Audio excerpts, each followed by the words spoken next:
আসসালামু আলাইকুম রহমতুল্লাহ। প্রিয় দর্শক, কেমন আছেন? আশা করি ভালো আছেন। প্রিয় দর্শক, ক স্বর্গ ব্রিটিশ ভার্জিন দ্বীপপুঞ্জে এস আলমের 18টি কোম্পানির সন্ধান পেয়েছে টাস্ক ফোর্স। প্রিয় দর্শক, এই প্রতিবেদনটি অনেক বড়, তাই আমি যেটি ইম্পর্টেন্ট লাইন আছে সেটি আপনাদেরকে পরে শোনাবো। প্রিয় দর্শক, ক স্বর্গ গোপন শেল কোম্পানির খোলার অন্যতম কেন্দ্র বলে পরিচিত ব্রিটিশ ভার্জিন আইল্যান্ডের বাংলাদেশের বিতর্কিত শিল্পগোষ্ঠী এস আলমের বিপুল পরিমাণ বিনিয়োগের সন্ধান মিলেছে। এই গ্রুপের অর্থ পাচার অভিযোগের তদন্তকারীর মতে 2021 থেকে 24 সালের মধ্যে ব্রিটিশ ভার্জিন আইল্যান্ডের মূলত অর্থ পাচারের উদ্দেশ্যে 18টি গোপন কোম্পানি খুলেছে এস আলম চেয়ারম্যান সাইফুল ইসলাম মাসুদ।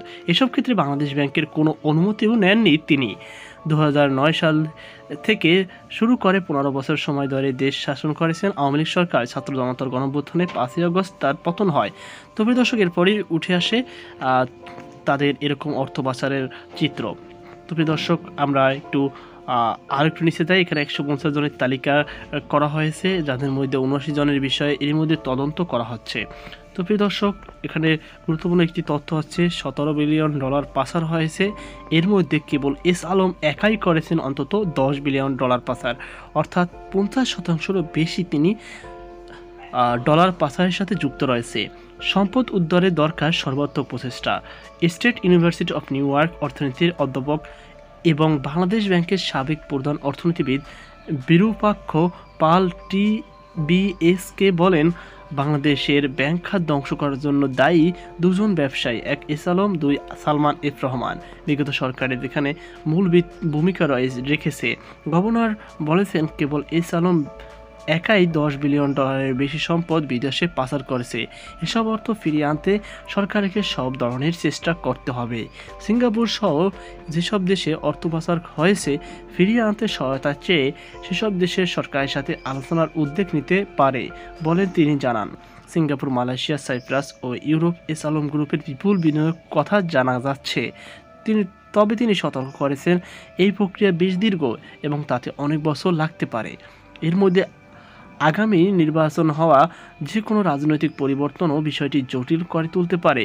বিশেষত অর্থ পাচারের সাথে জড়িত ব্যবসায়ী গোষ্ঠীগুলো নির্বাচিত সরকারের সাথে আঘাত করে তাদের স্বার্থ রক্ষা করার চেষ্টাও হয়তো করবে। বিদেশে পাচার হওয়া সম্পদ পুনরুদ্ধারের জন্য গত 19 নভেম্বর দ্বিতীয় দফায় বৈঠক করে আত্মসংস্থা টাস্ক ফোর্স। বৈঠকে এস আলম সহ অন্যান্য শিল্পগোষ্ঠীর বৈদেশিক সম্পদের বিবরণ তুলে ধরা হয়। টাস্ক ফোর্সের সঙ্গে কাজ করা দেশি বিদেশি কর্মকর্তার সূত্রে এই তথ্য মিলেছে। ব্রিটিশ ভার্জিন আইল্যান্ডের এস আলমের শেল বা গোপন কোম্পানির সমূহ। চলুন আমরা সেই গোপন কোম্পানিগুলোর নাম জেনে নিই। 10টি কোম্পানি খোলা হয়েছে। এগুলো হলো: এক Honeywell International PTE Limited, Golden Trails International PTE Limited, Hamilton International PTE Limited, Hazel International PTE Limited, লিবোনিয়া PTE Limited, Lu Sui International PT Limited, Pittsdale International PT Limited, Springfield International PT Limited, Ching Sui International PT limited এবং ট্রিবলি trading PTA limited. এছাড়া 2021 থেকে 2024 সালের August পর্যন্ত আরও 6টি company গঠন করা হয়। এগুলো হলো: other International PT Limited, Guinness International PTE Limited, Linear International PTE Limited, Marico International PTE Limited, Webpack International PTE Limited এবং জেনিটা ইন্টারন্যাশনাল পিটিই লিমিটেড। এছাড়া 2019 সালের 22 মে তারিখে এস আলমের মালিকানা পিকক প্রপার্টি হোল্ডিংস লিমিটেডের নামে আরেকটি কোম্পানি গঠন করা হয়। তো প্রিয় দর্শক, দেখতে পাচ্ছেন আপনারা হ্যাজেল ইন্টারন্যাশনাল লিমিটেডের 70% শেয়ার রয়েছে সাইফুল আলমের, বাকি 30% মালিক তার স্ত্রী ফারজানা পারভিন। দেখতে পাচ্ছেন বিশাল পরিমাণ তিনি একটি এখান থেকে টাকা নিয়ে ওখানে কোম্পানি খুলে বসে আছেন। ক স্বর্গের ব্যবহার করা হয় কেন? অর্থ পাচার ও নানান ধরনের দুর্নীতির জন্য খোলা হয় শেল বা গোপন কোম্পানি। কর ফাঁকি এবং আয়ের উৎস গোপন করতে দুর্নীতিবাজ ব্যবসায়ী, সরকারি কর্মকর্তারা কর স্বর্গ বা ট্যাক্স হ্যাভেন বলে পরিচিত বিশ্বের বিভিন্ন স্থানে এইসব প্রতিষ্ঠান করে থাকে।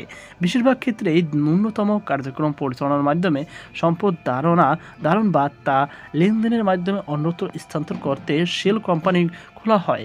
যাদের জন্য সবচেয়ে ভালো জায়গা হচ্ছে কর স্বর্গগুলো, কারণ সেখানে কর যেমন স্বল্প তেমনি আইন ও বিধিমালাও শিথিল।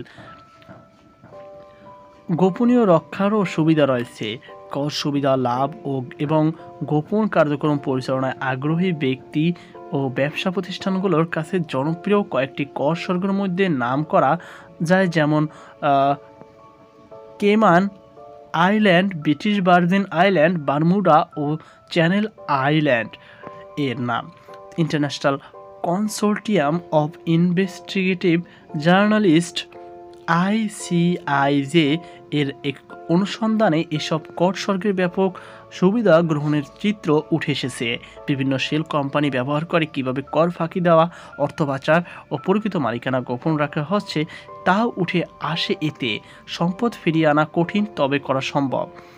ট্রান্সপারেন্সি ইন্টারন্যাশনাল বাংলাদেশ TIB এর নির্বাহী পরিচালক ডক্টর ইফতেখারুজ্জামান TBSকে বলেন, বাংলাদেশ ব্যাংক এবং তাদের আর্থিক গোয়েন্দা বিভাগ বাংলাদেশ ফাইন্যান্সিয়াল ইন্টেলিজেন্সের ইউনিটের কাছে নিশ্চয়ই প্রমাণ আছে যে অর্থ পাচার হয়েছে, কারণ তারাও জড়িত ছিল।